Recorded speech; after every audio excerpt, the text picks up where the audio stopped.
ኢትዮጵያዊነትና ኦሮሞማ ምን ታጣባችሁ ሰዎች እስከ መጨረሻ አዳምጡኝ። ኦሮሞ ብሔር ነው፣ ኦሮሞማ ግን ደም ነው።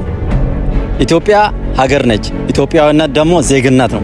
ኢትዮጵያ የሚባል ብሔር የለም። ኢትዮጵያ ውስጥ የሚኖሩ ብሔር ብሔረሰቦች አሉ። ዶክተር አብይ አህመድ የኢትዮጵያ ጠቅላይ ሚኒስትር ነው፣ ኦሮሞ ነው። ዜግነትን መቀየር ትችላለህ፣ ነገር ግን ኦሮሞነትን፣ አማራነትን፣ ትግሬነትን መቼም መቀየር አይችልም። አንድ ምሳሌ ልንገራችሁ። መንግስቱ ኃይለማርያም ሚሊዮኖችን የገደለና ያስገደለ ነው ለኢትዮጵያ ብሎ፣ ነገር ግን ዛሬ ኢትዮጵያዊ አይደለም። ሁለተኛ ምሳሌ ልንገራችሁ። የአፋር ህዝብ ኢትዮጵያ ውስጥ አለ፣ ኤርትራ ውስጥ አለ፣ ጅቡቲ ውስጥ አለ። መቼም አፋርነታቸውን መቀየር አይችሉም። ዜግነታቸው ግን የተለያየ ነው። እኔ ኢትዮጵያዊ ኦሮሞ ነኝ። ለምን? ኬንያዊ ኦሮሞ ስላለ። ሳትሳደቡ መልሱ።